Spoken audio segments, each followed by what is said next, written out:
Mountain climbing on acid. Yo, what's up? It's someone that's no one, and welcome back to today's report. Today's report was sent in by Dane, where he took LSD. And here's the full report details. Alright, here's a pretty dope acid trip. Dane here finds a good day to drop some after he was gifted a tab for his birthday, which he decided to do this hiking with some family members. And things unfold from there. It's a good trip, good vibes, and one I'm sure you'll enjoy. So without further ado, let's dive right into this.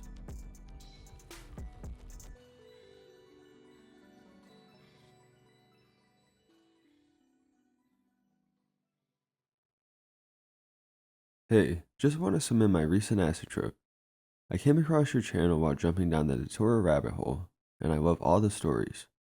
I'm starting to experiment with psychedelics, with DNT coming soon, and I want to practice remembering my trips and maybe gain some insight into the effects. Dose: unknown, as I'll explain later. Bio: 23 years old, male, 6'4", 165 pounds. Experience: mostly weed. I was a massive stoner in the late years of high school, with use increasing until I turned 21. Some psychedelic effects from edibles, but that's too long ago to remember. Small amount of salvia once, took too little for anything major, and LSD 2 times before this story. Again, nothing major, as I was just dipping my toes in. On my second trip, I managed to keep my cool and enjoy it in subpar conditions, to say the least. Porterhouse in a bad part of the city. This gave me the confidence to take a much larger dose.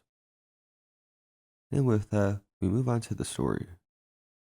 I was given a gift at my friend's birthday party that was happening a day before my own. It was a note card that they had dropped a liquid form of acid onto. This is why I don't know the dosage. I kept it tucked away until I felt like the time was perfect. That time came late June 2020. My girlfriend was out of town and it was my only day off.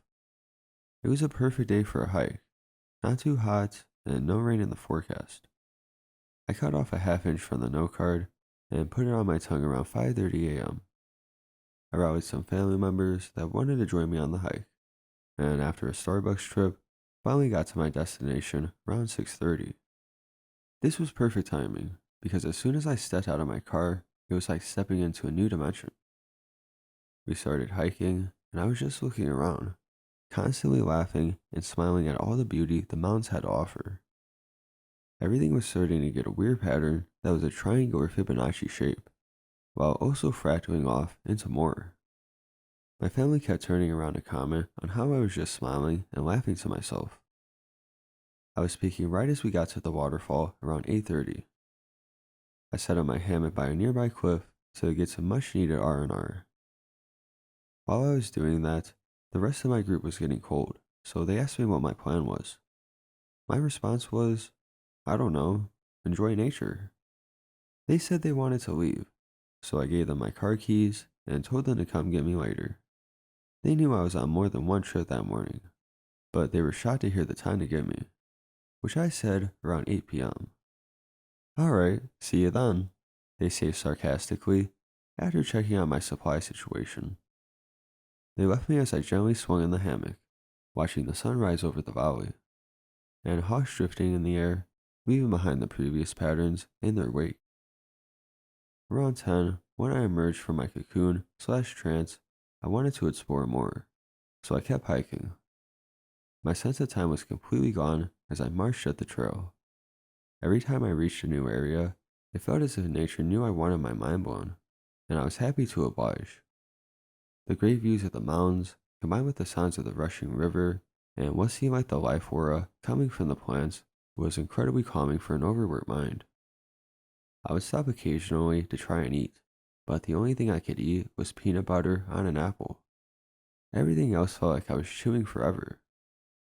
Although, when I did finally swallow, I wouldn't remember, and I would get freaked out because the food I was chewing just disappeared. Around 3:30 p.m. is when I finally realized I wasn't as high as I was before. That's when I decided to come down from the mountains along with the trip.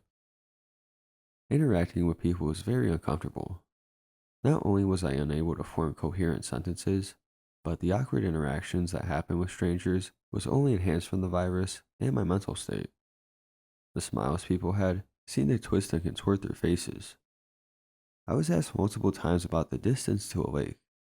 I had never made it to one, and I walked 7 miles up the advanced mountain path. The only answer that made sense to give them was, I don't know about a lake. I'm coming down from somewhere else. This obviously confused people. I made it back to the trailhead around 6 p.m., a couple hours short of 8, but it was good enough for me to declare victory over the sassy remark from earlier. I called my ride, hopped in to enjoy some AC, and went home to eat some actual food, grilled salmon with asparagus. After a shower and some anime, I finally fell asleep. P.S. I included some pics and videos of my adventure, so feel free to use them if you like.